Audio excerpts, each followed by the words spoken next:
there shaking and flexing, display of a macho freak. Now you've got their attention, and you got so very far. They gave you your very own spotlight, just like some real rock star. Hey, hey, hey, it's so overblown. This is the Community Solutions Podcast. Jason Bradley, Andrew Richter, from deep in the bowels of our underground lair where the whole government might be on vacation, but here we are just to serve. Yeah, why can't we be on vacation like them? Jay, yeah. I've amended my views on some issues over the past few years. Yes. And one thing I want to say about here with the government, you know what I want? Yes. I want the same vacation and the same health care that government gets. Yeah. Screw the market, screw philosophy. I don't care about that anymore. I want the same. I want to be able to vote on what kind of benefits I give myself. Yeah. Why not? Isn't that unique how government can do that? You never hear a congressman complaining about their pension or their health care for their colonoscopy or their. Do you ever hear that? Yeah. You ever hear them complaining about their premiums? Right. So why don't we get the same thing they do? You know they're getting the therapeutic massage every week and the chiropractor appointments. Yeah, and, they're getting their Cialis or their Prozac or whatever because they all have depression. Because they don't have enough power. So I mean, it's all absurd. That's what I want. I want the same thing. If they can have it, if we can afford it for them, we should be able to afford it for us. Sure. So that's what I want. I want the same amount of vacation days Joe Biden gets. Well, so far it's 25% of his At least. presidency. It's like 200 days a year, which, I don't know what's scarier, him running government or who's running government when he's not around. I'm not sure what's worse, to be honest. But that's what I want. Anyway, the song, I know the song. It's Really? Tears for Fears. Oh, no. It's not? it, no. But that would have been a good one. Everybody Wants to Rule the World. We could have done something like that. Isn't that what it was? No, that's not what it was. Okay, then I don't know. Overblown by a band, Mudhoney, out of Seattle back in the Mudhoney, early isn't that what they call the 1990s. prom queen in Kentucky? I don't know. Is that what they... Now, you're from Kentucky, right? I'm not, but half of my lineage is out of Kentucky. Now, do you know that that's where they invented the toothbrush, Kentucky? Really? Yeah, because if it was in any other state, they would have called it the teeth brush. Oh my So that's why. So that's why it was. Really? Yeah. That's Kentucky. Well, there are parts. I'll tell you what, There are Anoka's pretty parts. bad. Go up there, boy, and there's some people. They don't sell much corn on the cob up in Anoka. I'll tell you that. Let me. I will admit to this. Okay. Went to go visit my grandfather on my dad's side down there. He's still around? No, he's not. Oh. This was many years ago. And I have a picture to prove it. Still, I mean, this was 1990s probably, Okay. maybe early 2000s. Yeah, it might have been early 2000s. No running water. Really? So how was that sponge bath? Well, I didn't stay with him. I was staying with my grandma in a different part of Kentucky. I had to drive about an hour to go find him. But Okay. no running water. Or they might have had like running water in the kitchen or something like that, but they had an outhouse. Back half of the outhouse hung over a creek. Oh boy. You could aim for something. Never had to have it cleaned out. Yeah, I guess Oh. not. Oh my For goodness. genius, I guess. Wow. Yeah, it's true. I'll tell you, as much as I appreciate backwoods living, I don't know if I could do that. Yeah, I could not do that. Oh, no kidding. All right. Well, Although rarely gets cold enough, where an outhouse isn't. I don't know how many times you've ever used one in the winter here. I have winter camping and stuff. Sure. And, is that? it's not fun. Not fun at all. I drive a truck, Jay. I use anything I can. So Right. yes, Yeah. I've used any and all things, including a coffee can. All right, but here's the thing. Yes. Sorry, yeah, so the old teeth brush Yes. from Kentucky. Yes, I'm sure West Virginia is much better. I'll tell you this Yes. much. I had a guy get mad at me. He's so mad at me at a bar one time that he threw his teeth at me. I ducked and hit the cable box and changed the channel. So I got experience with people with no teeth. So, He really threw his teeth at you. yeah, it was, I believe it or not, back in the day, I was obnoxious. Yeah, So, really? Yeah. So, Wow, a pair of chompers ain't cheap. well, these might have, been the $1.99 Walmart kind. I George don't know. Washington wooden dentures. Wasn't an elephant's tusk, I don't think. So, but, stuff happens. What happens at the bar stays at the bar, I guess. Yeah. Jay, in the news. Yes. Reese, by the way, Merry Christmas to Merry you. Christmas. We Happy took a New little Year. time off for what do we call it now? Winter break. Yeah, I guess not me. winter's something to celebrate now, and Yeah, winter's not something to celebrate. I know hate it. you think that. I don't Yes. mind it, but And a happy New Year to everybody. oh yeah, Happy New Year. 2023. Did you think you'd get here? Yeah, I thought I'd still be alive. I'm not anticipating dying anytime soon. Okay, well, that's fair. Or did you just mean eventually? Did you ever think it would? Yeah, do you think we'd make it this far without? Yeah, I did. I guess It was always some far off thing. You thought about it growing up. It's like, ooh, 2000, and now 2000 has come and went, and we're almost as many years on the other side of 2000. Here's the set. Yeah. It's half and half for me. Being born in 77, it's now 23 and 23. Yeah. Now, I'll tell you what. You know what's sad? I saw a picture over Christmas that my dad had of him and I when I was playing baseball and he was one of the coaches. Yeah. And he looked old in the picture. Yeah. I mean, he just looked like a dad, okay? Here's the thing. The age he was, I am now. Exactly. Wow. He was 45, same age. When I was 15 playing baseball, not far from here, where we're taping right now. And he was the age I am now. Wow. Well, that doesn't seem, I'm sorry, 1992, 93 does not seem that long ago. It doesn't seem like it was 30. It seems like it was 15 years ago, not 30. Yeah. I just sit astounded when I think of certain things. It's like, oh man, that was that long ago. No kidding. I mean, we're coming up on 30 years for me having my driver's license. Yeah. Which I got the Friday before WrestleMania. And that's all I remember because my dad said, I'm not driving you anywhere. You can walk, you can take your ugly bike, you either go get your license or, Yeah. So that Friday before WrestleMania 9, it was the one in Vegas, to go watch it, I had to go get my license to drive myself.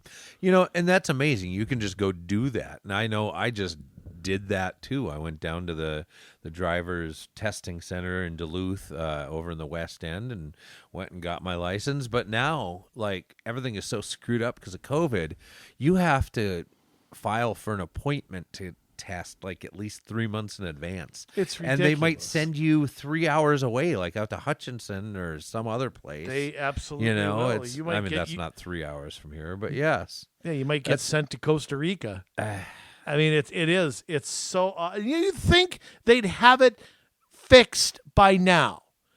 I mean, I know government. So. I know government could screw up a one-car parade, but you'd think 3 years into this, they could fix a kid's driver's test. Yeah, you'd think so.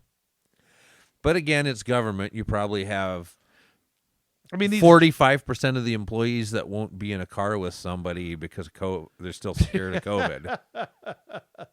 Well,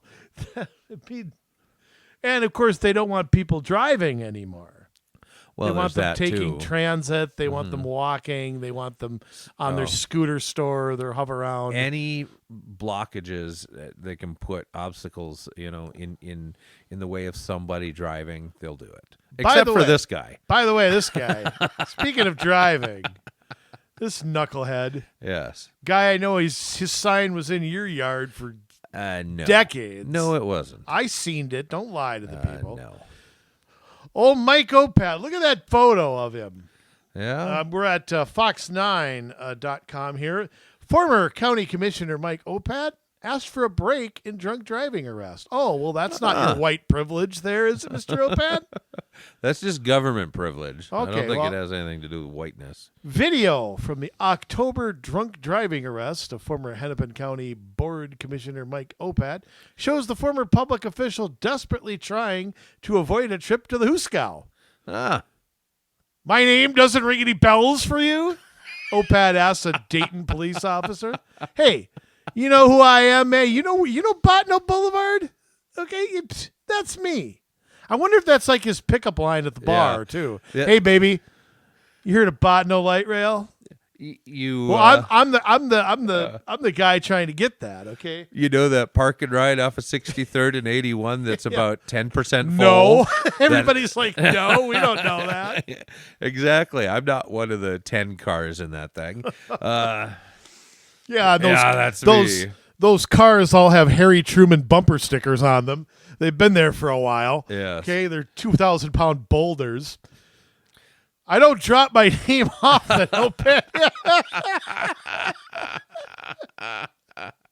Should I? The officer replied. Who the hell are you? Opat, 61, pleaded guilty on December 8th to fourth-degree driving while impaired. I don't know what that means, but he received a stayed sentence of 30 days in the workhouse and 2 years supervised probation. Oh, so what does a stayed sentence mean? That it was like suspended or he doesn't have to do it? yeah, I guess it's like Doesn't reoffend, he doesn't have to? what would that mean? Because like if you stay in execution, the guy doesn't get out of prison, but he just isn't being executed, at least for a time. So I guess maybe it just delays the sentence. Yeah. So They're looking for some lawn mowing to do. They're going to wait till spring. So his sentence was 30 days in the workhouse and 2 years supervised probation. And What does that mean, supervised probation? Is that driving probation? I suppose he's got to go see a probation officer or something. I don't know. He's gonna have to stay out of the bars and wheelhouses and hitting the joy juice. He's probably gonna have to blow in a tube in his car or whatever. Oh yeah, it could be something like that too. Dayton police stopped Opat on October 5th at 113th and Fernbrook Lane after his vehicle failed to make a full and complete stop. Oh, shame, shame. Everybody knows your name. The officer could smell alcohol, and Opat had bloodshot and watery eyes. Well, he had that all the time. Well, he always looked like he was constipated. Okay, a preliminary breathalyzer test showed he had a blood alcohol concentration of 0.09 above the legal limit for driving. The squad car, blah, blah, blah, blah, blah. The officer becomes frustrated after Opat's options several times. Tells the officer he has an attitude. I'm not confident in your performance here. Must be something Opat's wife told him all the time. Yeah. That's when he asked the officer if he recognizes his name. I'm not sure undue embarrassment exactly what your job description includes. Oh, well. Opat then asks if he can make a phone call to the Hennepin County Sheriff's Department. What the hell is that? He's going to pull on a favor. Call up Hutchinson? Yeah. Say, hey, my drunken buddy. How'd you Meet get me off? for 2 for ones at, how'd you get off? How'd you get off? Tell me. I'm in trouble. Well, to avoid jail. Well, the officer asked why, and I asked you to reconsider and have a little humanity there. I'm not a threat to anything when you're only driving drunk, you doorknob. Yeah. There's no reason to take me to the adult detention center. Let's send him to the juvenile one. Send him there. Yeah. That's what they could have done. After refusing the chemical test for the final time, Opat was booked the Hennepin County Adult Detention Center for third-degree DWI refusal. The refusal, third-degree charge, which carries a maximum sentence of 1 year of incarceration, was dismissed at sentencing. So So why? Yeah, I don't know. Hmm.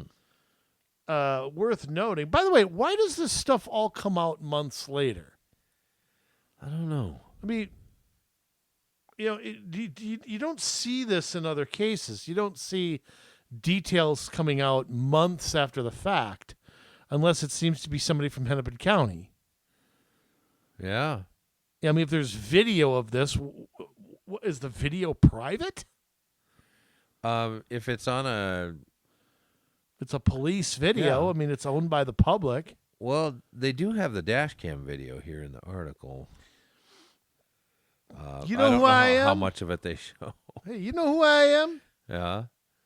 They should send that in to cops. what I got to say this. what I a will give dweeb. credit where credit is due. That one time we had, I guess, lost a check or something at a Little League game, and he had found it and mailed it to me. That was a very kind thing to do. Other than that, everything you've done, I hate. But, I actually had a conversation with Yeah. Mr. Opat. He voted against the wheelage tax in okay. Hennepin County, and I That's saw him somewhere, and I think he looked at me kind of like Shaggy looking at the bad guy. Yeah. Zoinks! I mean, he kind of gave me that look, and I think he knew. Who I was. Yeah. I went up to him, I shook his hand, I thanked him for the vote. Yeah. He said, "Well, you're welcome very much." And we had a nice chat. It didn't involve light rail or anything, and Yeah. But I mean, so I have to say that encounter with him was great. I had a few that were not so great, disagreeing, but he was never a jerk to me. I got to say that. Yeah. He just wasn't. But I think he was aware that I wasn't the biggest fan Yeah. of what he thinks he wanted to do. But Yeah. that's cool that he mailed a check to you. Yeah. Although if anybody is less of a fan, it's probably this police officer. Yeah, maybe. Yes. Maybe. But what was he doing up in Dayton? Because he lives in Robbinsdale, don't he? Yes. At So- least he did. Well, he did when he was a commissioner because that's his district. Dayton was up in Jeff Johnson's territory. Right. So I wonder what he was doing. A little far away from home to be, hitting the old joy juice. Yeah, I don't know. That's a good question. Well, that's a long way to drink and drive. I mean, it's Maybe he went to go visit Jeff. Jeff got him juiced up and then called the cops when he left.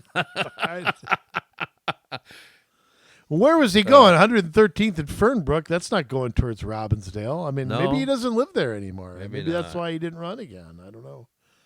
So Yeah, I don't know. That's his District 1 is what? It's Robbinsdale, Crystal, New Hope, Brooklyn Park, Brooklyn Center. Center. And I think that's it because Golden Valley is somebody else. Maybe Brooklyn Center's not in it. Osseo might be in it. Yeah. Trying to remember. I'm pretty sure Brooklyn Center is. And I know Brooklyn Park is. Yeah. So, that's possible. Possible it could be Osseo. Yeah. It's an interesting story there. You know who I am? I just wonder if Yeah. that works as a pickup line at the local American Legion or something. Well, probably not.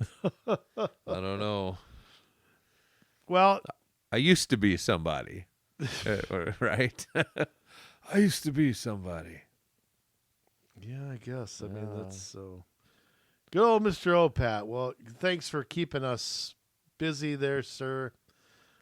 Gotta love it. Just have to love. Yeah. I love when they start to throw their name and their weight around and try to.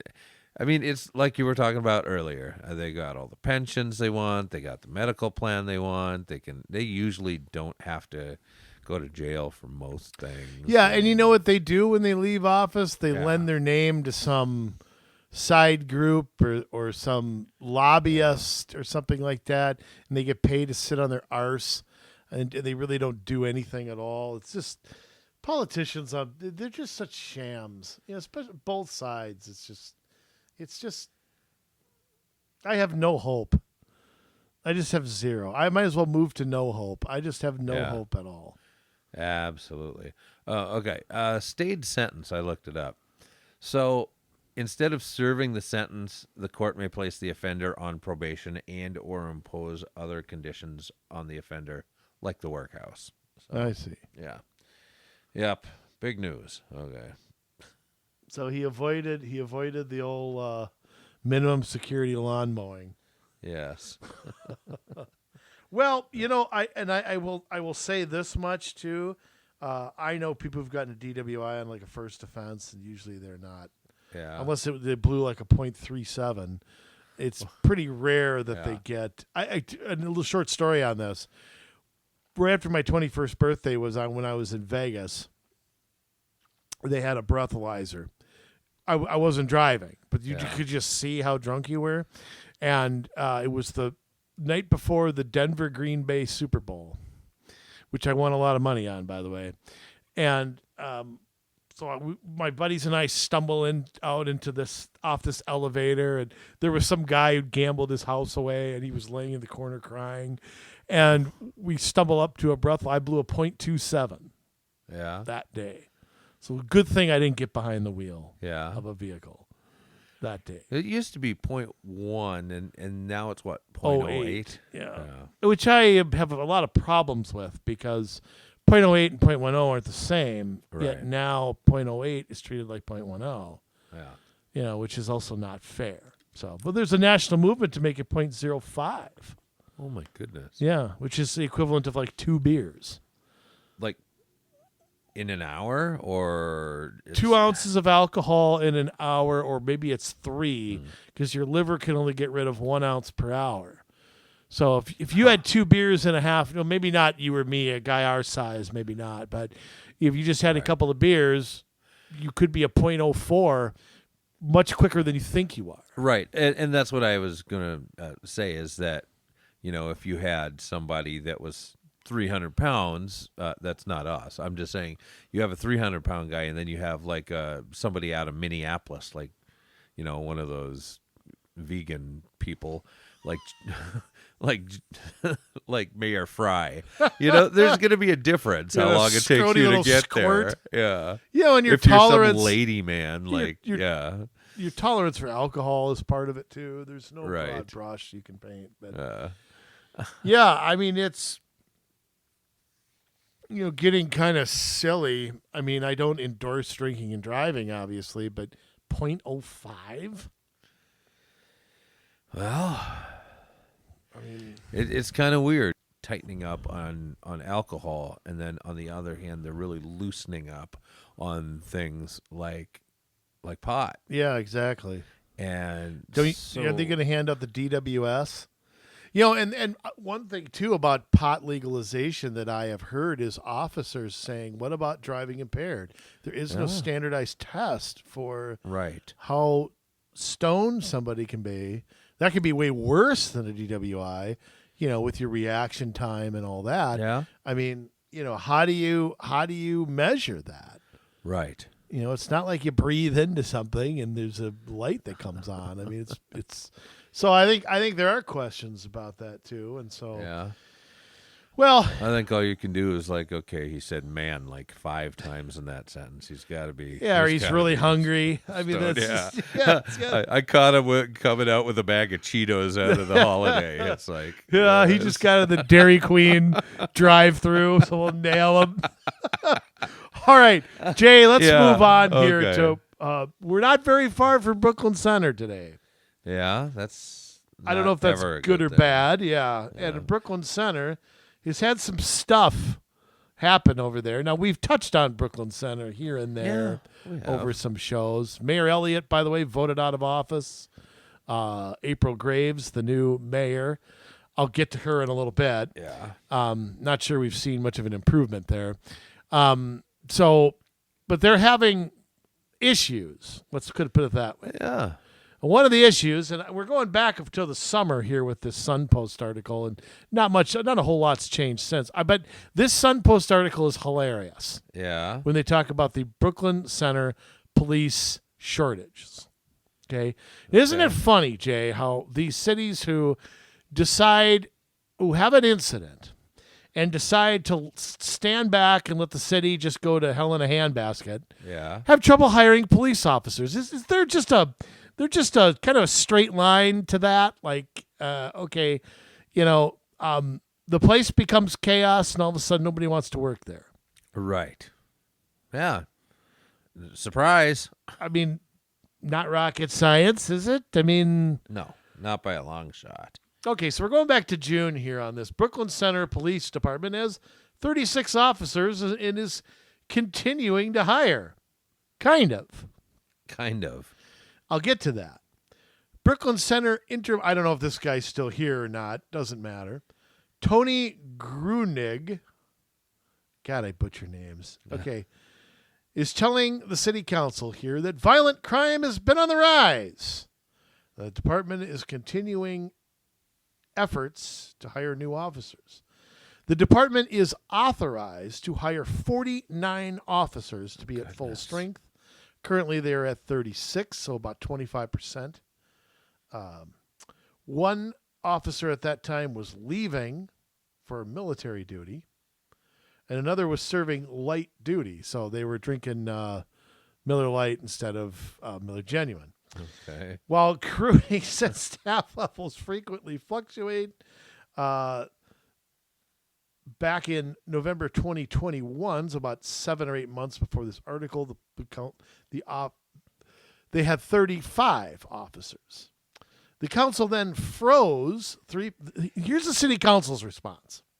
The council froze the department positions in the 2022 budget and redeployed the funds for implementing the city's new public safety response model. Now, is that back to the call a social worker or put the criminal down on the couch and talk about his feelings? Is that back where we're at now? Yeah, kind of. Take some Cialis or whatever the depression pills are. The department is able to train up to 12 new officers a year. Since September 2020, 28 officers have left employment with the city, giving the staff a 57% turnover rate. Given the officer shortage, the department has no street crimes unit, no auto theft officer, oh boy, no violent offender task force officer. Wow. They have 3 detectives rather than 5, which is considered full strength. The department also is partnering. Tell you what, anytime I hear a police officer's partnering, I just bite my fingers when I listen to it. Yeah. The department is partnering with community groups such as We Push for Peace and Freedom Fighters in an effort to reduce violent crime. Now, how does We Push for Peace reduce violent crime? Guys got a machete, but they push for peace. So what's We Push for Peace going to do? How can you push and advocate for peace? Yeah, exactly. The two seem at odds with each other. I don't know. Stop being pushy. I don't know. Violent crime has been on the rise in the state, region, and city, said Gruning. In 2021, there were 122 homicides in Hennepin County, up 45 from 2018. Up from 45. Yeah, that's from even 45. up more. Yeah, that's like 3 times the amount. That's almost 80. Yeah. They're very close to breaking the record that was set back in 1995. Hey, let's break that record, huh, Jay? Yeah, that's what we want to be known for. It's like that Happy Gilmore quote. I set a record when I was playing hockey. I was the first person to stab somebody with my skate. That's the kind of record that is. Or what was the quote in Major League when Charlie Sheen threw 4 wild pitches in 1 inning? Yeah. This is what I love. I'll tell you what, I got to give credit here to the Sun Post for just great journalism here. Oh, don't they always? And how about some BS coming from this police chief? Okay. Yeah. This is what he says here. Felony filings at the county have not seen a drastic changes despite the increase in crime. Okay, so let me put that into some sort of, let me rephrase that. You're having more violent crime, Yeah. yet you're not charging more people. Right. Now, that happens for one of two reasons, Jay. You're not. Yes. So this police chief wants credit for, hey, don't worry. There's a lot of violent crime, but we aren't charging any more people. Right. So, hey, Like, don't that's worry. a good thing. Yeah. I would want to see a 100% charge rate. I'm fine with charging more people. Yes. Homicides in Brooklyn Center up in recent years. While there were no homicides in 2017, there were 2 each year from 2018 to 2020 and 7 in 2021. I'm going to move down a little bit. Look at the aggravated assaults, up from 41 in 2019 to 91 in 2021. Incidents where suspects flee police in a motor vehicle have also increased. In 2017, there were 7 incidents. 2021, there were 28. So a 4-fold increase. Since 2019, robbery has increased 108%. Goodness. Carjackings, 200%. Weapons recovered, 200%. By the way, what happens to these weapons? They get resold. They get melted down. I think if they're used in a crime, they're held in the evidence locker, and I don't know that they ever leave. Maybe at some point they do. Once the trials are done and stuff. I don't know. Okay, but it's But somebody's yes, if personal not, property. I mean, right? Yeah. Yeah, they shouldn't be. If there's not a crime committed, they should not be confiscating things that aren't illegal, I guess. If you find somebody with a fully automatic weapon or whatever like that. And I got to say something, too. Listening to the city council talk, I'm not surprised Brooklyn Center's where it's at. Right. Because they seem not to know their ass from their elbow. Councilmember Dan Ryan said that he was concerned about rookie officers running into new stressful situations and spoke in support of the department. Well, Mr. Ryan, can I enlighten you on something? Was it not your city's inaction after the shooting last year? And that led to looting, that led to, Brooklyn Center becoming a mini Minneapolis? This problem isn't new. It didn't start with that. No. If public safety fails, everything we're trying to do here fails. So I think it's of grave concern, and I'm not an alarmist. Well, maybe you should be. Hey, that's my thought, too. Maybe you should be an alarmist because you have major 200% in carjackings? Yes. What does it have to get to, Mr. Ryan, to be an alarmist? 500%? 10,000%? Does your car have to get stolen? Oh, you can bet if you can bet if it's his car. Oh, boy. By the way, what's his address? Let's no.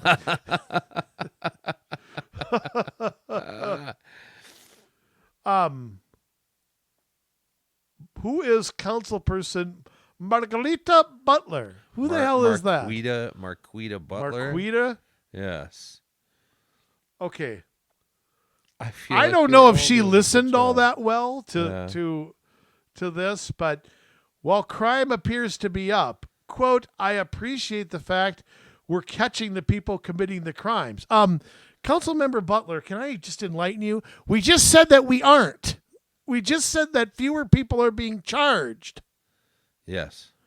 But she's happy we're catching them. Yeah.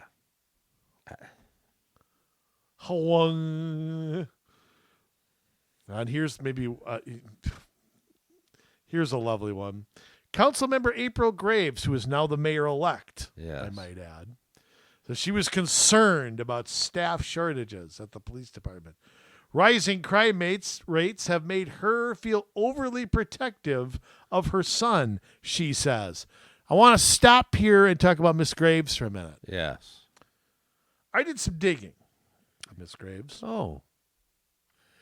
You did some journalism then. Something the Sun Post could have easily done. I went to her website. Okay. Took I want to say like a whole 4 seconds maybe to type it in and find this. Yeah. This is her mayor, her campaign website. It's still up. It's aprilforbc.com. Okay. She has an issues page. Yes. I want to say something here. She doesn't mention the police one time on this issues page. Huh. Can I find anything with the police? But what I could find was the usual gobbledygook that you find with anybody who seems to be running for city council nowadays. Yeah. And I'm going to give you some quotes. Okay. And she might mention police here. She doesn't have a section on safety or anything. Her main issues, number 1, health. Stick with me. Okay. We need to, point number 1, prevent gentrification and displacement. Gentrification. Yeah, what is that again? That is when people supposedly who have money go into a rundown area to fix it up so the people that were living there can't afford to anymore and they have to beat it. Okay, so it's when a slumlord gets bought out by a luxury apartment place. Yeah, stuff like that. Which, yeah. by the way, is subsidized by the Met Council and a lot of other cities. We'll get into that in a sec. Yeah.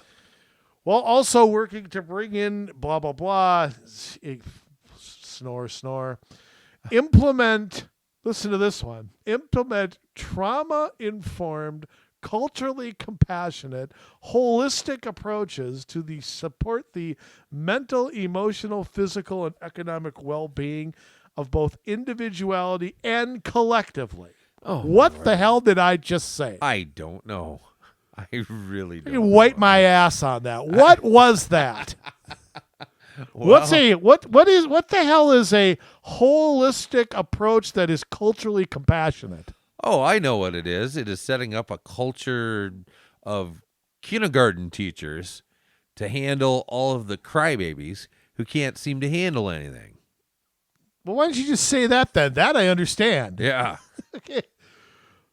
Family. Yes. Listen to this. Okay. Policies and system that acknowledge, heal, and rectify the wounds of historical intergenerational trauma. Historical intergenerational trauma. Intergenerational. Okay. And they do know that Minnesota was not a slave state, right? These people, I mean, they do know that. I don't know. Okay. Just checking. We also need, this is under home. This is another one of our priorities. Okay. So it's health, family, and home. Okay.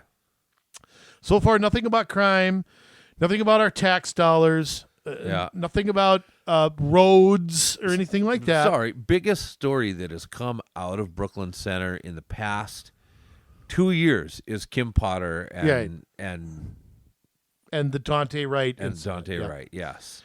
Okay, so here's the next thing. Just checking. Yeah.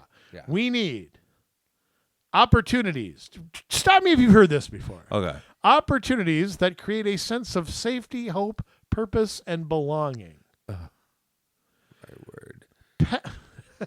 We need clean, reliable, equitable transportation systems that provide access to educational, economic, and cultural opportunities. Then why don't they run Botno over there? Yeah, exactly. Take that damn thing and put it over there then. Yes. Here's something I want to ask you this since you and Elizabeth Warren are Native American. Yes.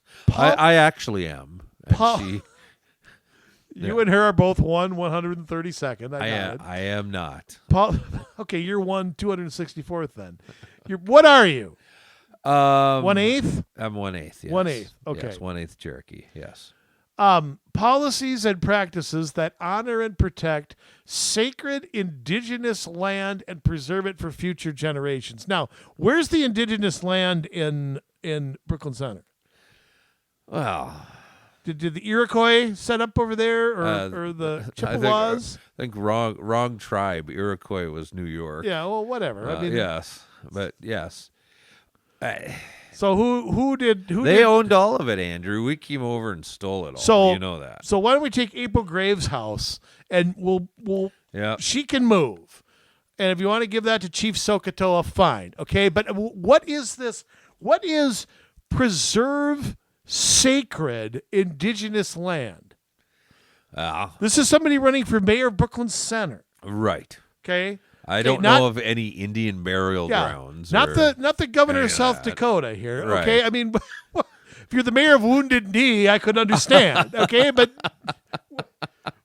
and I mean that. Okay, Yeah. but Yes. What the hell? What did I read? Yeah, we have done very terrible things to the Native Americans historically in this country. My answer to that, though, is that we defeated them in an undeclared war. That's how I see it. Right. They are the ones that broke the original contract that was made with the Pilgrims. Yeah, if we want to go back to when my ancestors landed here, yes, my great-great-great-grandfather, Adolphus Richter III, yes. captain of the Mayflower. Okay, but so, I mean, we could go back that far if we want to. Of course, we broke 5 million promises after that. Right. So, yeah, I mean, we just couldn't coexist. Manifest Destiny thing, the Trail of Tears and all that stuff. And it's not a proud chapter in our history. No, it's not. But they got Custer. Yeah, they did. 2022 that we're talking about. Here's my thing. We have set up contracts, and we do honor them now. I think we do. And I would like to see Native folks assimilate more into the United States. I mean, I know they have their quote-unquote land. And tribal officers and all that. I'd like to see us become one country. We could still honor natives as we should. Mm-hmm. And I'd like to do away with that. I want to see them getting great education. I want to see them succeed to the degree they want. Absolutely. I don't want little countries in the United States. Now, having said that, which is funny because if you think of the woke approach to everything else, it's that we should all be in one big melting pot. We should all be culturally educated. Right. We should all worship Muslims and, Pakistanis and Egyptians and whoever else wants to have a mural on a street. But natives should remain separate. Yeah. That seems to be the woke answer.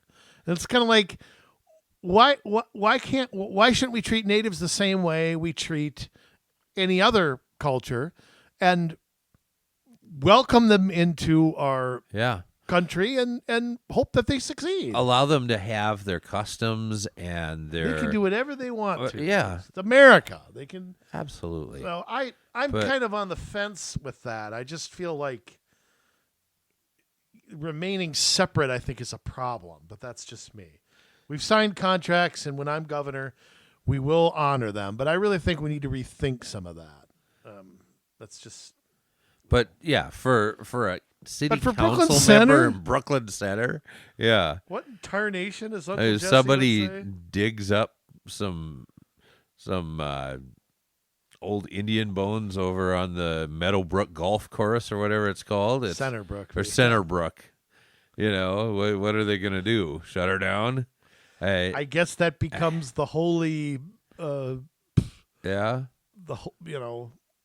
Becomes Sitting Bull's new, monument, historical landmark or something. Ship in wild buffalo, or I don't know. You got me, but that's the new mayor, folks. Yeah, on her that's page, great. Not one word about roads, not one word about law enforcement, anything that's in Brooklyn Center's charter. That they're tasked with doing. If you look at her Facebook page, it's full of Juneteenth and stuff like that. So if you think that there's going to be, you think she has any answers to this, okay?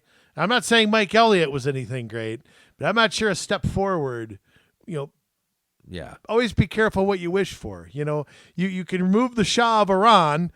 I'm not comparing that, but you can remove that. You might get something worse. Like I'm just saying. You put in a Khomeini. It can happen. So, So anyhow, and I'm kidding, by the way, for anybody who wants to send me hate speech. I'm joking when I'm making that comparison. Okay, So I'm not saying it's removing the czar and putting in Stalin. No, I didn't say that, did I? Okay. You're just saying you can want to get rid of somebody bad and get somebody worse. Yeah, it happens. It does happen. It happens. Council- Look, everybody wanted to get rid of Trump, and now we're stuck with that Joker. I didn't want to, but well, yeah. I didn't want to either. But Yeah, we're stuck with a dead guy. Yes. All right, Councilmember Chris Lawrence Anderson said the city's business community is concerned about the lack of a street crimes unit. She said that she has recognized a rise in crime over the past 5 years. Oh, well. You're only a council member and you've had 5 years to do something. Right. My walking into Cub now, which is my normal destination, I'm far more vigilant walking in and out than I had been in previous years. I mean, what answers are you hearing from these folks? None. Although this lady asked a question, I guess. What do they need from the council? But then he wasn't able to answer that either. He should have what the hell? He should have a list a mile long. Yeah. They always do. You can say no to some of it. He didn't want to shoot from the hip when asking for things from the council, but that staffing is the department's biggest need. I'm sorry, if you are doing that poorly in catching criminals, in keeping crime rates down, in hiring officers, you should, as a leader, have a list of things that you need from the city. And I'm going to say something. This should be the only thing Brooklyn Center's talking about. Yeah. This should be screw your Juneteenth and your gay pride. This should not, that means nothing if carjackings and things are up 200%. Yeah. This should be the topic of every meeting. It should be the only thing that they're focused on. I mean, obviously, they have to do a budget. Yeah. Okay, that's required. But you're not free. If you can't go out of your home and enjoy the different amenities and festivities around town. Exactly. It's just... You're going to celebrate Juneteenth from your 2-bedroom apartment? No, they're all going to do it online. They're all going to do it. They're going to go to meeting, and they're all going to celebrate Juneteenth. Now, listen to this. Yeah. Mike Elliot, the now exiting mayor, like a true left-winger. Okay, Yeah. this is the most asinine thing you can say. But again, it gives you a window into how these people look. Because look, I'm not fond of the right now, but to listen to a left-winger talk about crime is exactly so wrong-headed. Listen to what he says. Okay. The community at large needs to have a big-picture conversation about solutions to rising crime. And guess what he thinks those are? Access to housing, education, and food are important questions to ask in relation to crime rates. Really, I'd like to know how many people who robbed and looted the Target in downtown Minneapolis, how many of them had no food? Was that the reason they did it? Hey, man, I just needed some Rice Krispies and a few, grab a few donuts. Yeah. That's all I needed. We have had the poor in this country since its inception, and you're telling me that the crime has to do with them not having food. But we've always had people that didn't have food, and we have never had crime like this. I mean, it is such nonsense. We have poured gazillions of dollars thrown at poor people. Yes. And nothing has worked. Right. I mean, I won't say nothing because there are people who have become successes out of that. But I always say this. Yes. Ask a person who's successful how they got there. That's the pathway that we should have going forward. Right. Yeah, education. We provide a free education to anybody through high school. And there are many people who don't want it or don't appreciate it. Yeah, or don't work hard at it. What are you going to do? I mean, an education's something you earn, Mr. Mayor. You don't walk up to somebody and say, here you go, here's an education. Your ass has to go do it. You got to do the work. What does that have to do with crime? Absolutely not. Well, generally speaking, unless you're that guy from the Biden administration who's stealing bags in the Minneapolis airport, when you get a job, you generally aren't committing crimes. generally speaking. Well, But there's truth to that, but again, I don't think not having a job is a reason people commit crimes. I mean, I've not had a job before. Yeah. I didn't go rob a bank. Right. Your mentality was different, but you had the education behind it. You valued your education.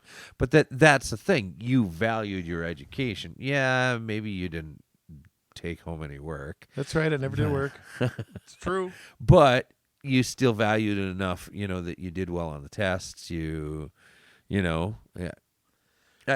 Right. But I mean, what I'm saying is that access to housing. I mean, come on here. People don't have housing for a million different reasons. Right. Okay. And you can't tell me that people who don't have a stable home have nowhere to go. That's not true. There are so many places who take people in, who place people, who put them on a path to something. There's government programs who do that. There's Salvation Army. There's churches. Yeah. There's temporary homes. It's an unwillingness to acknowledge that throwing money, that redistributing wealth has not succeeded by and large in this nation. Right. And the idea that we're going to make every poor person a ward of the state is nonsense. Absolutely. It's simply nonsense. And by the way, who lets all these drugs and stuff come across the border? Human trafficking. That's the Democrat Party. Who won't stop this stuff at our southern border? Absolutely. And then you whine and complain about it when it's here. Well, you let it come in here. Yeah. The cartels are bringing in guns. The cartels are bringing in drugs, piles of fentanyl.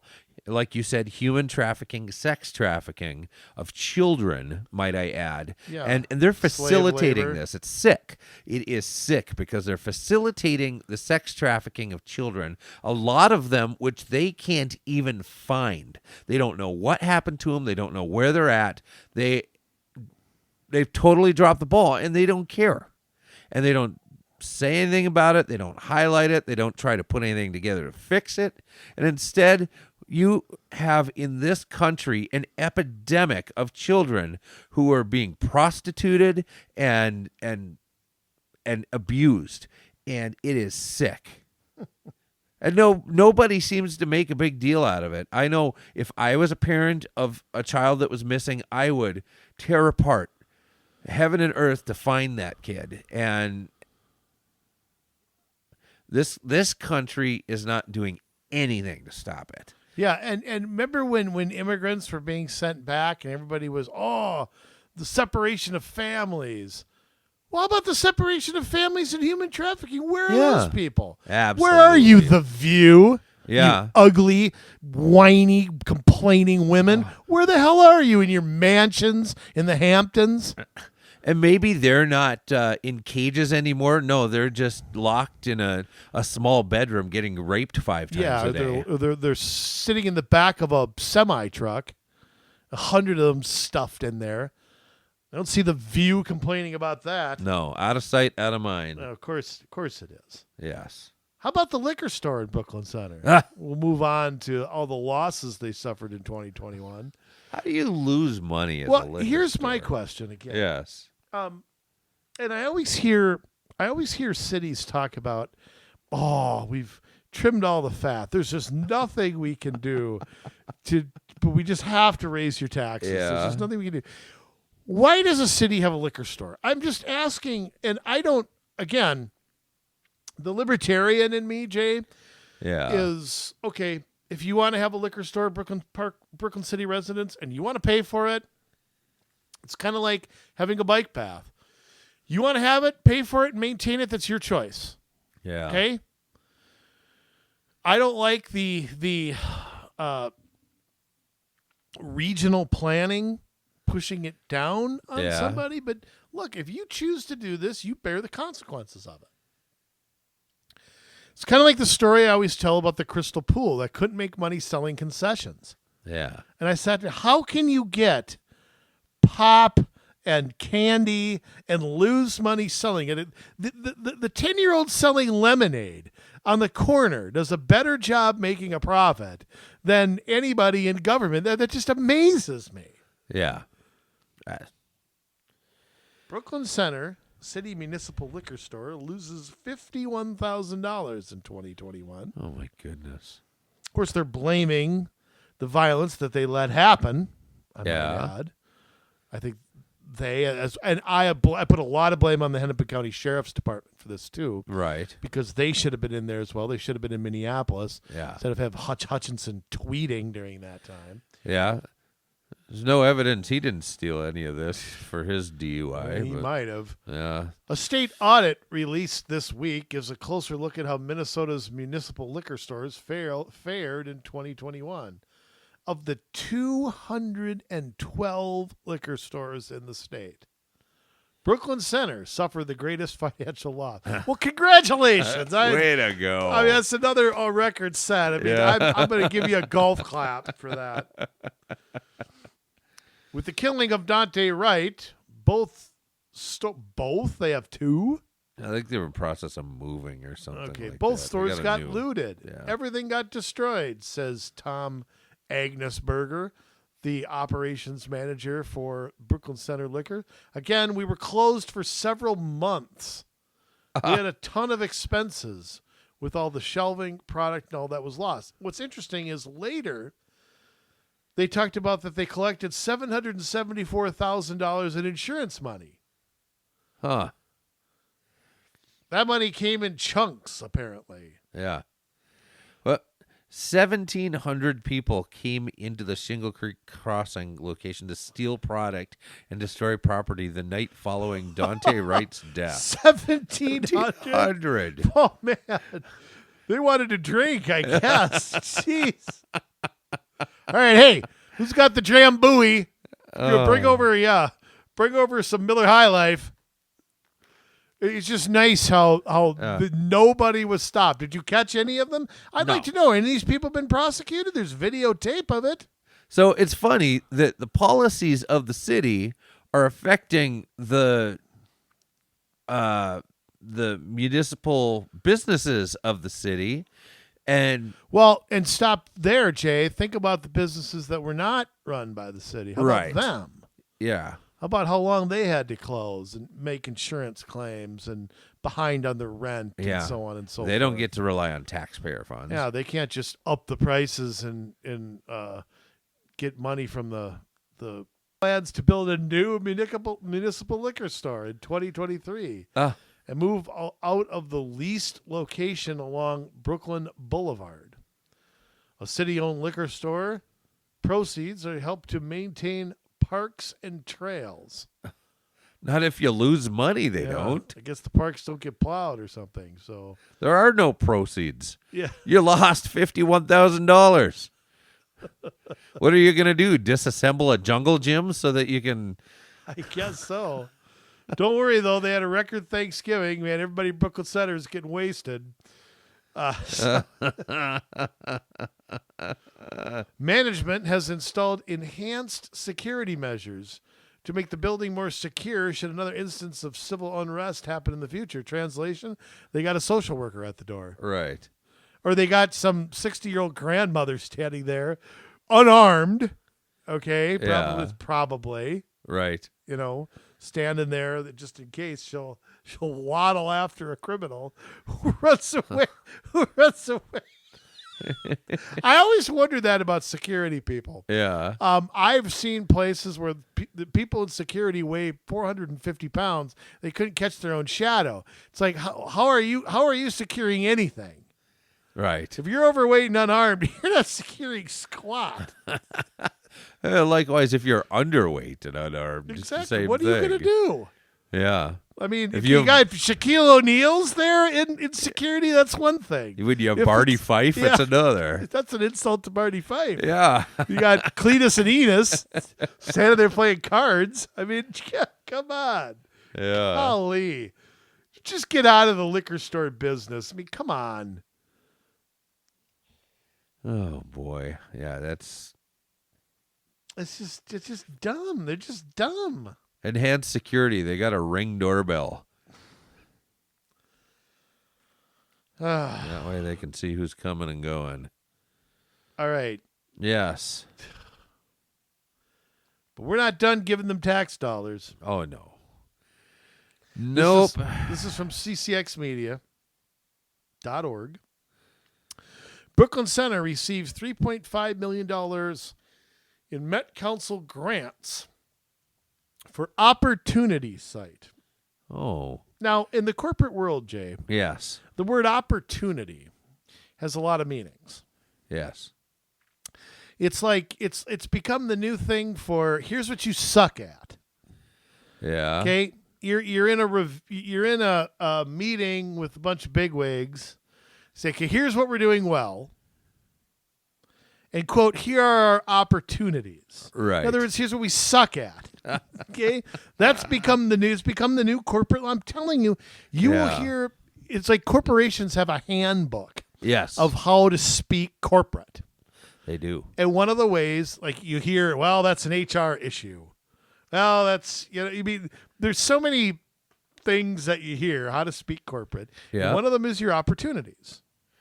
Absolutely. So now they are getting a grant for an opportunity site.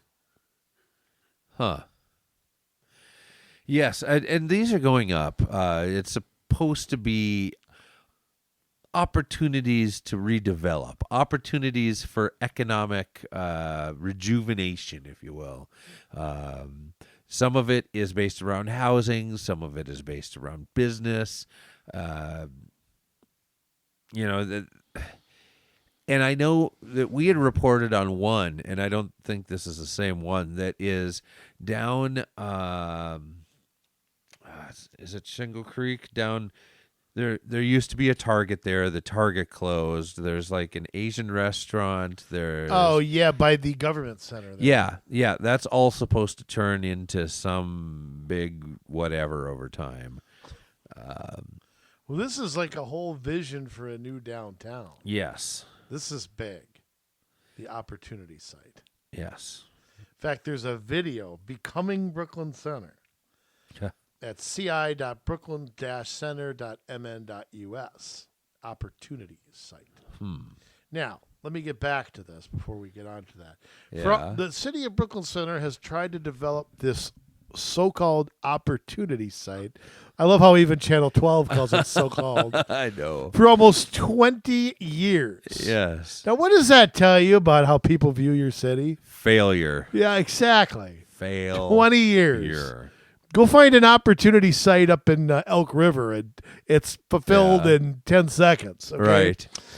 Recently, the city received 2 Metropolitan Council grants totaling $3.5 million to help in that effort. The grant money will be used for phase 1 of redevelopment. Yes. So expect much more than that. The initial phase covers about 16 acres located in the northeast corner of Shingle Creek Parkway and Bass Lake Road. The existing Ocean Buffet restaurant and nearby parking lot will be turned into an event center. 3 separate apartment buildings. Now, hold on 1 minute. Finish your sentence. Go ahead. Okay. A child care center and a wellness and barber suites. Now, hold on. What's a wellness suite? I don't know.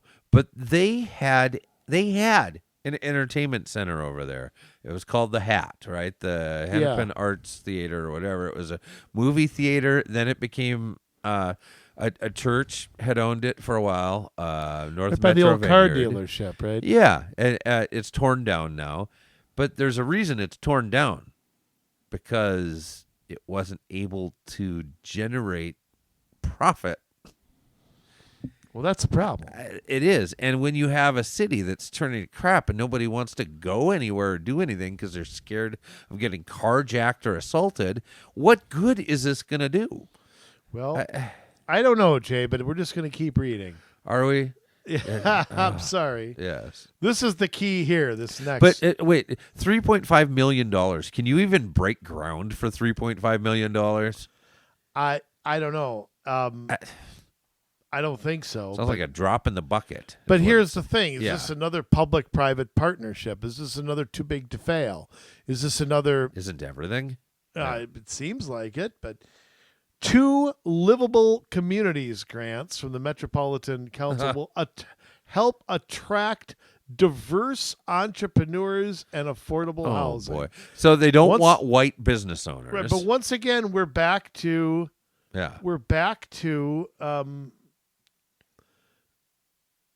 affordable housing again. Yep, affordable housing. So they want Section 8 or whatever, and then they don't want any white entrepreneurs. Well, white business owners. What they really want, though, 3 separate apartment buildings. Remember, you don't get livable communities anything unless it's high density. Yeah, right. So, and of course, they'll put it close to transit, of course. Phase 1 of this answers your question. I'm skipping ahead a little bit. Phase 1 of redevelopment will likely cost between $250 and $300 million. Oh. The city of Brooklyn Park has approved up to $30 million in public assistance to off. Where are they getting that? I have no idea. It's not like you have rich people that live in Brooklyn Center. But where do they get $30 million? Is this TIF? Is this bonding? Can you bond your way into a public-private partnership? I don't know. But anyway, to offset the costs of constructing public infrastructure, delivering affordable housing, they're going to deliver it. They're going to pick it up and they're going to walk it across the street, and providing other community benefits with this development. The $1.5 million Met Council grant is specifically targeted for the entrepreneurial market, which is targeting the BIPOC women. Yep, Black, Indigenous, people of color. Okay. Yeah. Said city planner Ginny. Women and immigrant entrepreneurs. Yeah. Yeah. City planner Ginny McIntosh. The $2 million grant funding is specifically for 60 units units of affordable, deeply affordable housing. That's the second time we've seen that term. They must be in the basement. They're going to dig it deep, and then that's where they're going to be. Not affordable, it's deeply affordable. Right. And that was which podcast? Who came up with that? I don't remember, but I do remember us that talking term? about it. I don't remember the podcast, but I know we talked about it. I have a rule. I can hear something once and be like, okay, that's interesting. The second time I hear it, I know there's a plan. Okay? I know that it's not somebody just speaking off the cuff. They heard it somewhere else, right? Right. It wasn't it Irene Fernando? Oh, was it? Was it? It could be. Was it? Yeah, it was a Hennepin County thing, wasn't it? Yeah, she was deeply affordable. That's right. What was that again? What was the from Tom and Jerry? What was the singer? What? Tom and Jerry? Yeah. I don't know. Who had just had the Mexican? Oh, I'll think of it. It's gonna drive me crazy. Yes, deeply affordable housing is a thing.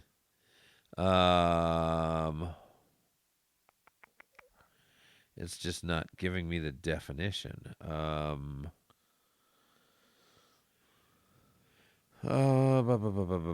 This is what Ramsey County says. Communities across Ramsey County have identified the need for deeply affordable housing. Crambone. That was Crambone. Yes. 15,000 units affordable to 15,000 units affordable to residents making less than 30% of the area median income, or AMI, are needed throughout the county according to the Economic Competitiveness and Inclusion Plan. So, yes, deeply affordable housing is a thing. There's ways to do that. Stop raising taxes. Yeah. Get inflation under control. Yeah, here Min Post is talking about deeply affordable housing. So yeah, this is a thing. Affordable. If you want to get this Becoming Brooklyn Center opportunity site, there's a whole video. Whole opportunity site is 80 acres, west of Highway 100 and east of Shingle Creek Parkway, between Bass Lake and Summit Drive. It has been identified for redevelopment. The city is working on a master plan. The master plan. And of course, I'm sure that master plan has all of the fixings, that every master plan all has. Yeah. Deeply affordable housing. Walkability, I'm sure. and things like that. So there's an initial phase development part of it as well, which is kind of what we're talking about now. But I mean, this is a tear the city down and rebuild it, but who's going to invest in it? Right. Well, I'll tell you who's getting government money. I mean, that's ultimately what it comes down to. Well, doesn't it always? It is always about the public-private partnerships. It's always about having your developers that you work with and being able to strike deals with them, and you give them the TIF money, you give them the tax abatements. And how many times do we have to say that is not capitalism? It's not capitalism. It's crony capitalism. Yeah. It's the government picking winners and losers. Yeah. Only certain people are allowed to play, and oftentimes there are kickbacks into people's re-election campaigns, and it's a dirty business. No. Oh, yes. Nobody would do something like that. I mean, except maybe Mayor Lackameyer out in Buffalo, who we saw had money donated to her from a developer that had created it was either 55 and over apartment building or assisted living. Yes. Yeah. Well, we did see that. Yeah, you can go to a full plan. There's actually a full plan. It's like a 60 some odd page thing of what they're trying to do. And again, just taking a peek at it, I mean, you're getting sort of the normal wording and the normal things that you constantly are gonna see in something like this. Yeah. Downtown Brooklyn Center will feature a system of open space, streets, trails, and pedestrian areas that promote healthy living, social gathering, not just gathering, but social gathering, and environmental responsibility. I don't want to social gather with people that are going to steal my car or threaten my life. And I don't want them who are going to try to get me to walk more either. Right. I'll do that on my own. I don't need to get with you people to do that. But let me tell you this much. Part of this is an inclusive, accessible, welcoming, and dynamic public realm that becomes a social and gathering center for the entire city. Are you not for that? Brooklyn Center will have a transportation system that encourages walking and biking, which would just work great over the last few weeks, wouldn't it? Absolutely. That's what I was All thinking the global warming day. that we've had. I wish that I could be biking more. Yeah, exactly. Yeah. Prioritize pedestrians to create a walkable community. Create a safe and connected bicycle network. Ensure vehicular access to downtown from throughout the city and region. Well, you can't do that if you make it extremely hard to drive. Yeah. There's no way Brooklyn Center can consume all of this. Absolutely not. You're not going to draw people to your place if I don't live it's not far safe. from Brooklyn Center, and I never go there. Yeah. I try not to go there. Okay, I want to Yes. stop me if you've heard this before. Okay. Purposes for redevelopment. Economic benefits sustainability generated by an increased tax base. Oh, translation, let's use our money to go get more money. Yeah. Sustainable. We hear the S word again. And the S word does not have 4 letters when it comes to government. Range of housing options that meet community needs. Where have we heard that before? That's been that they plagiarized this from 800 other cities in the state. Businesses that provide jobs and or needed goods and services. Well, the market's supposed to create that. Yes, they're supposed to. But here, you build it and they will come. It's totally fabricated. I'm surprised they don't put living wage jobs in here. That is interesting. I don't see that. It probably is in here somewhere. Accommodation of space for local businesses and entrepreneurs. community spaces and or facilities for recreation, sports, gatherings, events, learning, etc. Parks, trails, and open space with social and recreational benefits. Green and sustainable elements of building, site design, and systems. The hell is that? Provision of public services as a part of programming of public facilities on site. What did I just say? Community-based oversight of the, I got new contacts, of the project as it develops. Yeah, community-based oversight. Whatever. We're going to do this, and we'll tell you about it later. Oh, Jay. Yes. One more thing here. Guiding principles. Oh. Can't wait. You know the citizens of Brooklyn Center wrote this. Oh, absolutely. Let's hear how much inclusive language they have in here. Well, listen to this. Yes. Consider sustainability in the design of the development. Yeah. Okay. Produce places that bring the community together. Yeah. And we've talked about that on this show. Embrace the growing diversity of the community. Create a vibrant and distinctive destination for the community and the region. You think the region is going to go to Brooklyn Center when you're up 200% in carjackings? Yeah, but they're not going to be after they have their inclusive community. Really? Yeah, the carjackers are welcome to come and gather in the open spaces. Oh, that's just going to diffuse all of it. Oh, I feel welcome now. I'm not going to carjack anymore. I'm a new man. I get to go to downtown Brooklyn Center and have deeply affordable housing and go to minority and women-owned businesses that I may or may not want to go to, other than to steal things. I mean, not steal things. I mean, I'm reformed now. But this is ridiculous.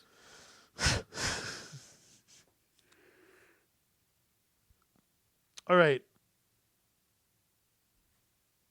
Wow. Okay, one more thing. Yeah. Implementation framework. This is critical. Okay. Private sector, public sector, community partnership. What does that tell you? Public PPP. private partnerships. Private sector. Consider this is kind of what their response. I don't know if this is what they're responsible for or what. Profitability and potential gaps needing subsidy. What does that tell you? Wow, they need public money. Well, but it also tells you that if they fail, they're going to get bailed out. Right. Consistency with common goals and context. The hell does that mean? You know, a business exists for one reason. Okay, it's not to employ make money. Yeah, it's not to employ gays. It's not to embrace the community. It's not to, be part of some sustainable water system. As a side benefit, businesses positively affect the communities that they're in by paying taxes, by hiring the people that live there, by providing services and goods that are needed in that community. Those are side benefits, but the main reason that company is open is to make money. And they're also responsible for defining and supporting community benefits. What? Supporting and defining community benefits? Public service. Yes. Prioritizing infrastructure improvements, funding and timing of improvements, balancing cost of innovation, and maintaining an useful life. What did I just read? Well, we know what useful life is. So that's where they stick a number on something and say that it's good for X amount of years. Yeah, this chair will be replaced in 10 years, whether it needs to be or not. We're just going to do it. That is the useful life of things in government. Now, in the context of that statement you just made, I mean, what exactly are they saying then? That with the existing infrastructure, they're going to put useful life or determine useful life of those things so they can start redevelopment, or that they're going to attach useful life to the new things they redevelop with the idea that they'll have to get redeveloped again at some point in time. What are they saying? I have no idea.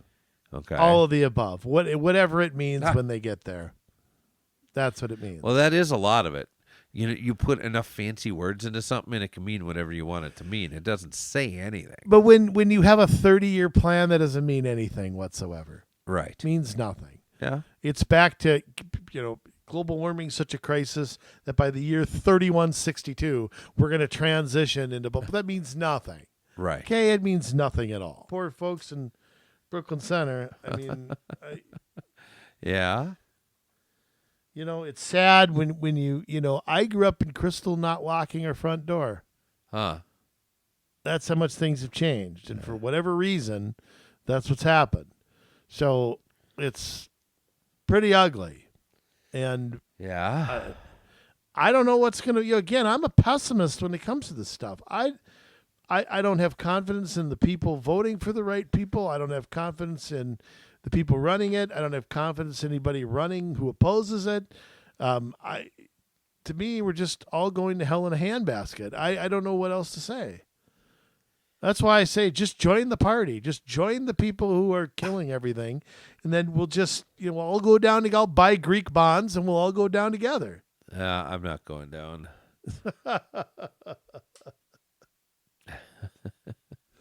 I still want my government health benefits, okay? I still want that. We'll have to argue that at some point, Jay, but I want whoever gives President Biden all of his diapers and all that. I want that, Ben. I want all that. I should get the same thing he does. It's just not fair otherwise. No, it's not fair, and they should stop it and have what everybody else has. Should they do that, or should we go up to theirs? I think we have to kind of earn it on our own. That's the capitalist in me is saying that.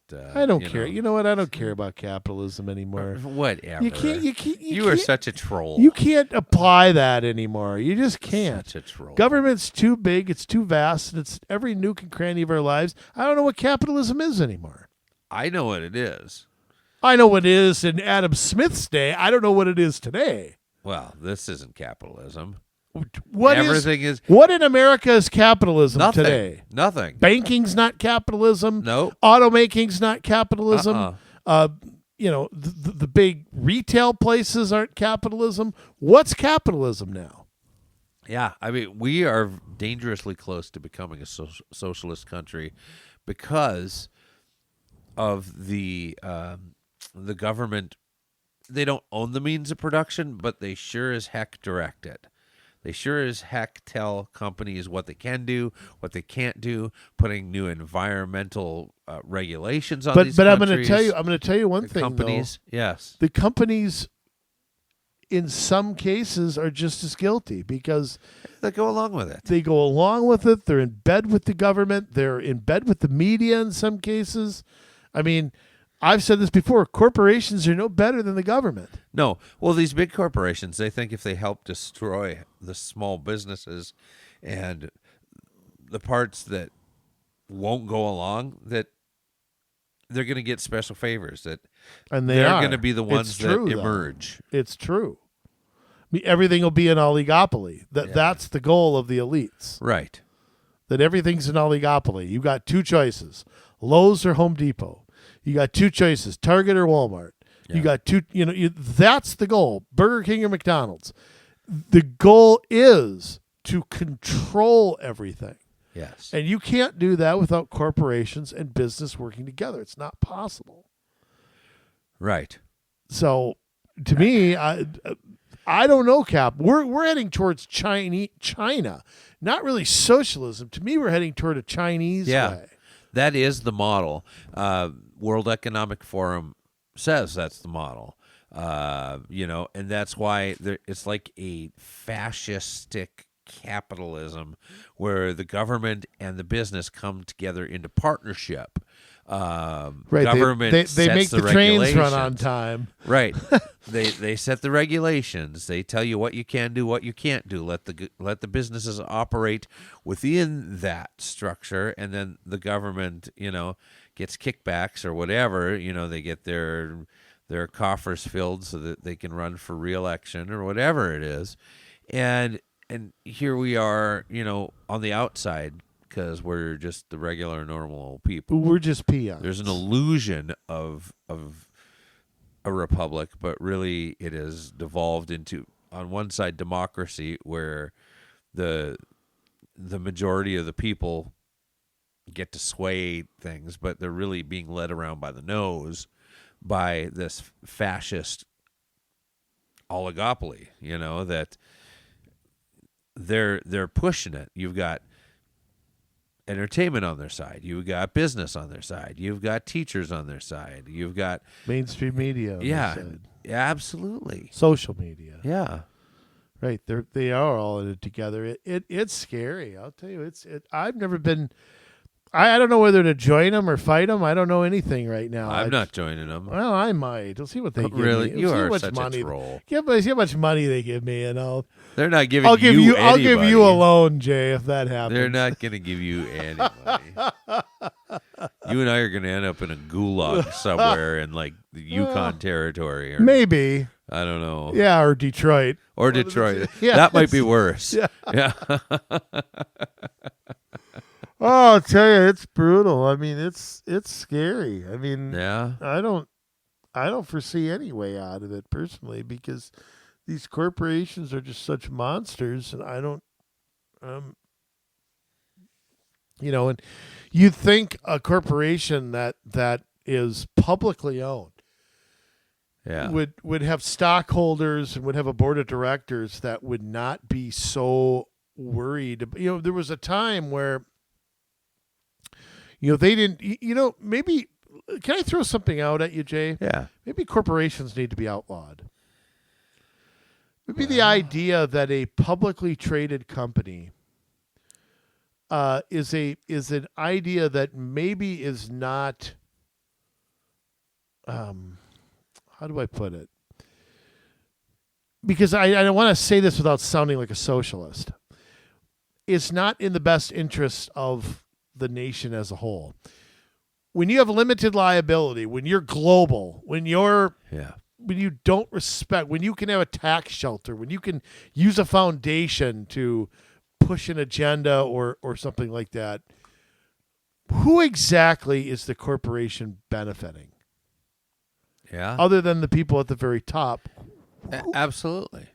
So it's kind of like, is a corporation, I've so changed my mind on it over the years that I think corporations, and here's another thing too. If they're too big to fail, they're too big to exist. Yeah. Here's my take on it.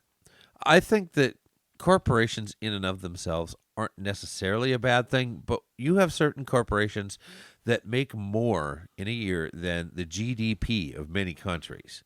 Yeah. But when you have an adversarial relationship between government and corporations, I think one kind of holds the other in check in some ways. But when you have them working together, I know a lot of conservatives, a lot of libertarians are going to say, oh, you got to let the business, be free to do what they do. They're a private business. Don't interfere. Government's already interfering. They're already teaming up with the government. So you cannot say, oh, Facebook shouldn't be banning people, or YouTube shouldn't be censoring Community Solutions videos.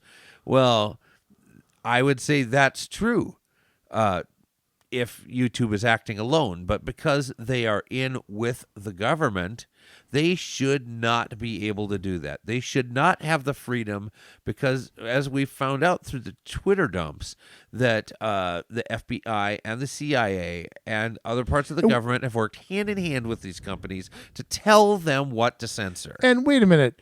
What is the CIA doing involved with Twitter? They have no jurisdiction over American citizens. Well, you and I both know they've been operating in this country. Oh, this is illegally. This is where they operate 95% of the time. Illegally. Yeah, you know what? I defended the CIA for a long time. F you, CIA. You and the FBI should be dismantled. I'm for destroying both. Yeah. Get rid of both of them. Freaking put Roscoe P. Coltrane in charge, and they do a better job than you people would. You people are a disgrace. And I know what? I'm including the rank and file in that. I'm going to tell you why. Yeah. I wouldn't work for an organization that does that. You do that, you are part of the problem. Don't give me this crap that, well, we can't say anything against the rank and file. Well, the rank and file, if they weren't there, this wouldn't be happening. So, yes, we can. Yeah, I mean, there's something to be You said following for that. orders? Are we following orders? Right. Are we Cali at me lie I here? mean, who showed up at Roger Stone's house? It wasn't the director. Who showed of up the at FBI. Mar-a-Lago? It was the rank and file. It wasn't Merrick Garland. Yeah. So, I mean, clearly. If it's in legal order, you should not do it. Well, and where are the whistleblowers? There's whistleblowers in everything except the CIA and the FBI. FBI has had some. They've had a few. Yes. Not many, but a couple. And I think they're pretty quick to lose their jobs once they step Very out. much so. Very much. I mean, I know Edgar Hoover had a file on everybody. Oh, he was terrible. One of the worst people in American history. Yeah. Just a despicable human being. He should throw on another woman's Angora Yeah, sweater. and you want to talk about renaming buildings? Yeah. How about we rename the J. Edgar Hoover building? That's a great That guy was idea. a huge slime ball, and we celebrate him left and right. Oh, Tear down boy. a statue of Robert E. Lee, Yeah. but we'll keep up J. Edgar. Can't see Dukes of Hazzard on television, Right. but the J. Edgar Hoover building's off limits. I mean, Yeah. Hey, in government's mind, he's a hero. I mean, in their minds, Yeah. what he did was just fine. So, incredible to think of. Yeah, it is. Who do you trust? You trust nobody. No one. Yeah. Not even you. Well, people can trust me. I'm not in the government. Well, we don't know that. I've had my suspicions over the years. So. Really? Yeah, that's me working undercover. Yeah. Let me ask you a question. Would you do it if they asked you to? Would you No. work undercover ever? For me, it would depend on the target. Well, I guess so. I should say it really does depend. I mean, if they brought me in as an asset for something I knew was wrong, going after, child pedophile rings, or if it's something to break up something like that. But I wouldn't get close to somebody that I thought was a good person, or that just to. I'm not sure I'd trust their information either. Yeah, I don't either. Yeah. Hey, so and so's up. I mean, I'm like, yeah. I don't know. I'd have to have a lot more than their say so. Yeah, I would too. I don't know. I don't know if I would. Maybe for the right price.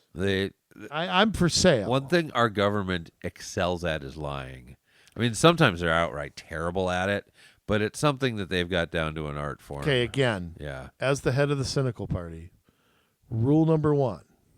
Okay, and I will repeat this on my show and here. The more government says something and the more emphatically they say it, there is a 100% chance what they're saying is a lie. Yeah. It is a lie. It is a choreographed lie. If you hear the same thing over and over, I guarantee you it's a lie. And they don't even care anymore. I mean, they'll say things that will get rebuffed in the news like within the half hour, and they don't care. I mean, it's easily disprovable, don't care. I know. They'll just keep on saying it. It's great. You show them evidence the Earth isn't warming, they go right ahead with their climate change. You show them 100 years of evidence that the welfare state's failed, they keep pushing the welfare state. Yeah. They just it's so ingrained. And here's the other thing about politicians. And I've asked this question before. Why is it if something happens, the first inclination of a politician is to tell a lie? It's always to tell a lie. Right. There's a rumor out there you had an affair with your secretary. Instead of just saying, sorry, we had an affair, then I fired her over it, and my wife found out, and blah, blah, blah. Instead of doing that, it's no, I didn't do nothing. Go attack the person who's making the charge. And then a year later, leak it out. I'm love client number 9. Hey, sorry about that. Why is that always what politicians do? Just why? Yeah. Well, I mean, you have to have a meeting to figure out if you're going to tell the truth or not. Isn't that just a mild reason why maybe you shouldn't have that job? Yeah. If you're not trustworthy. But people keep electing him. Really, it's up to us as the people to be informed enough and to not play team politics. Yeah. That we're actually willing to remove somebody that is a liar, actually willing to remove somebody that breaks the law. We're not. Yeah, and sometimes I feel sometimes I don't have the choices on the ballot either.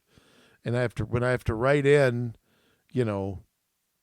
Seymour Butts because there's nothing I like, that's a problem too. It is a problem, but when you have somebody like Fetterman on your ticket and something's wrong and you still vote for him anyways, even though he's not capable of tying his own shoes, let alone running a country, there's a problem down to the individuals who are willing to put up with this kind of garbage. Well, it's all team red, team blue. It's my side. We're going to win at all costs. I don't care. As long as I have my power, I don't care who's there. Hey, there's so much of that mentality going around. I have to say, I've been guilty of it too. I've been guilty of doing anything to win as well.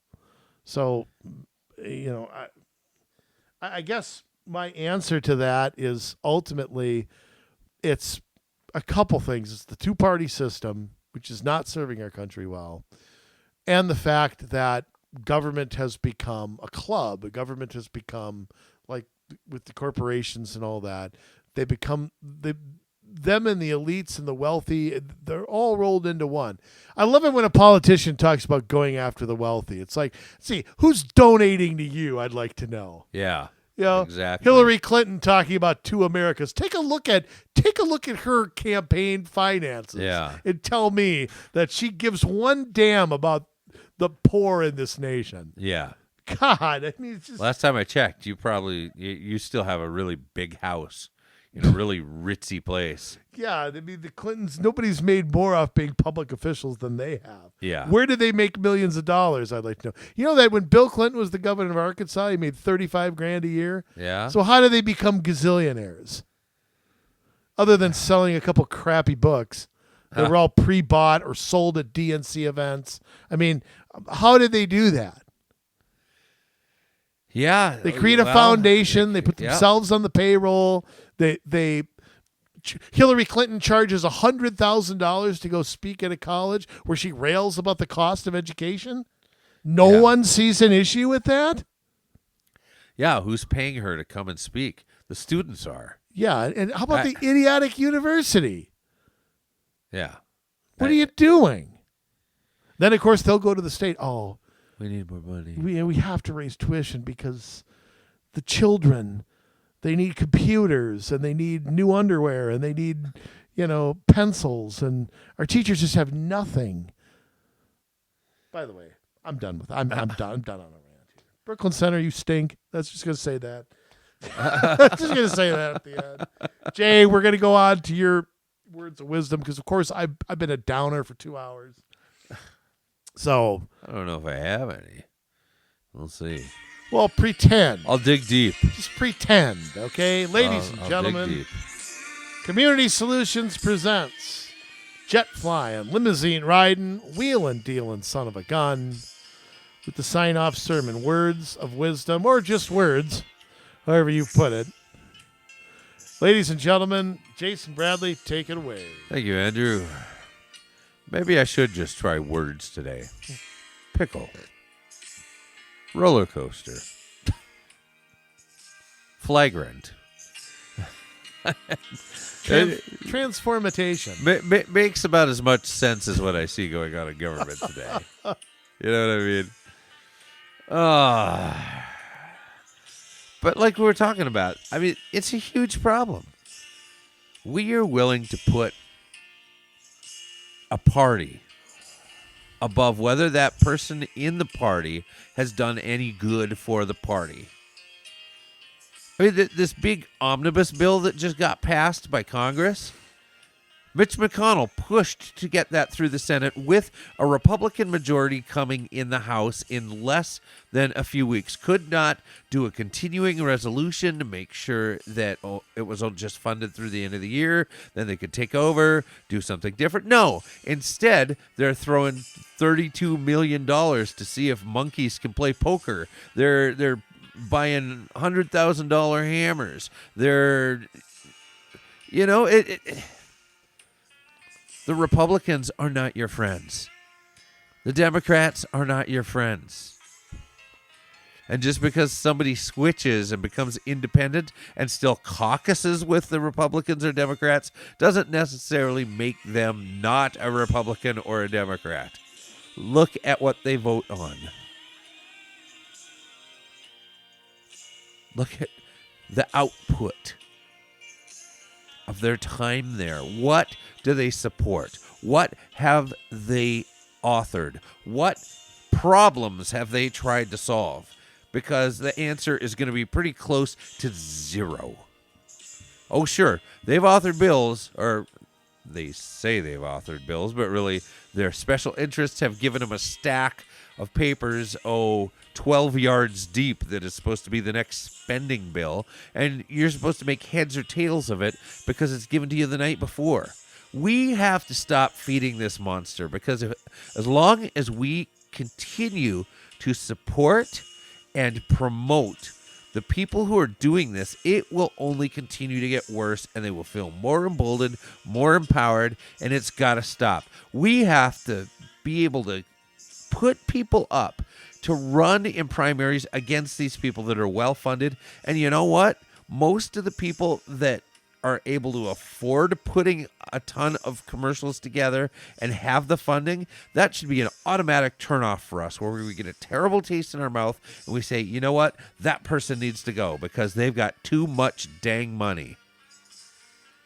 If they've got that much money, they're not serving the people. They're serving something else. And we need to almost use that as an excuse to not vote for somebody.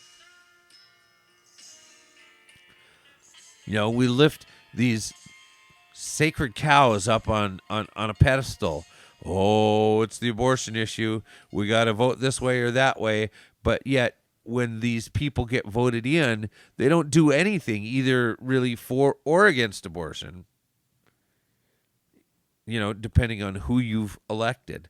They don't do anything for or against poor people. They don't do anything for or against improving the transportation system. They don't do anything for or against making sure there's more food, bringing down inflation, making gas prices more affordable, making sure that we're energy independent, taking control of nuclear energy, making sure that the private sector is able to innovate by staying out of their business. No, nobody does this. It is just, we got to be more involved. We got to put more money into this. We got to throw more money around. We got to get more tax money. We got to make sure that we put more regulation out there. We got to make sure people can't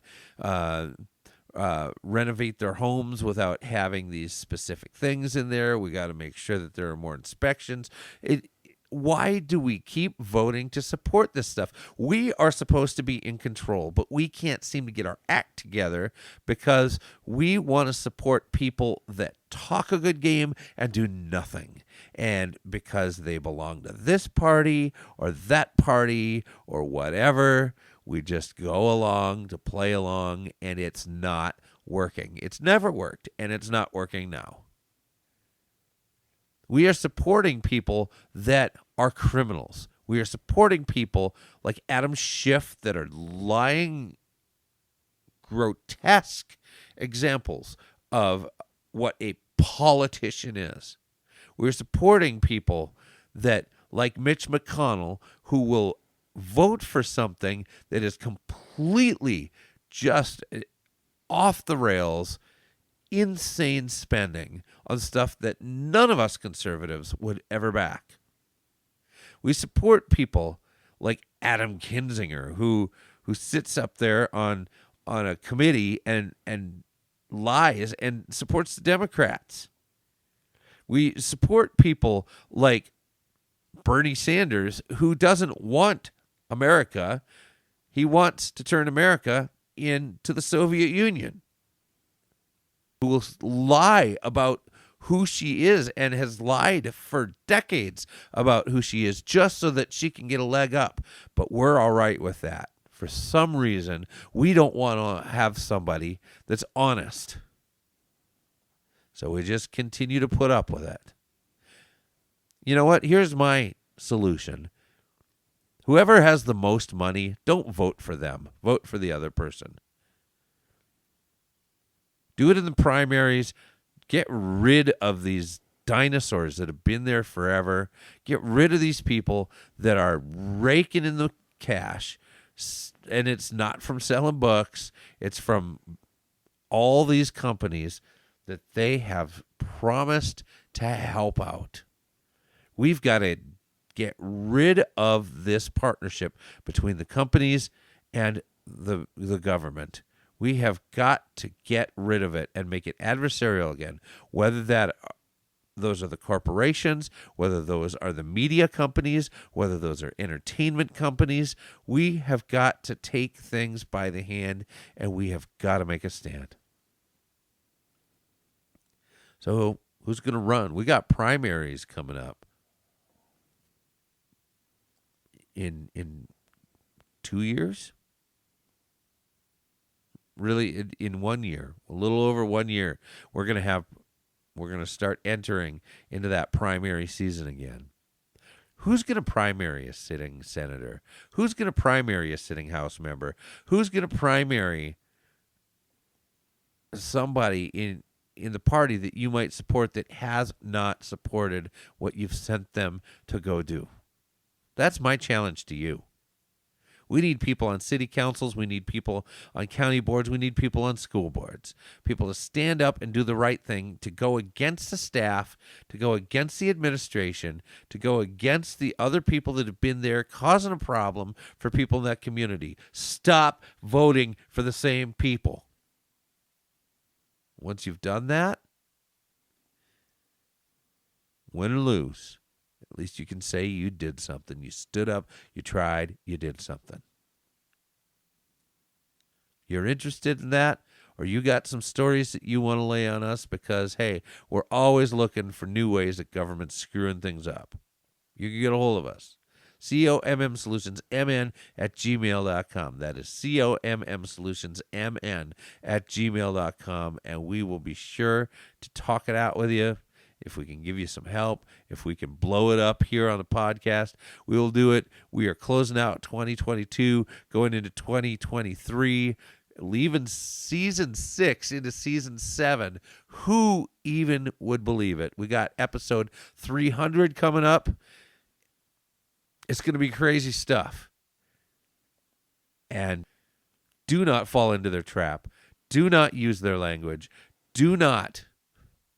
It is time to take a stand and fight and not fall into their trap. We do it our way, and we ignore everything they say. This is Jason Bradley and Andrew Richter signing off once again, but we will be back. I can promise you that. We love you, Minnesota, but now it's your turn to get to work.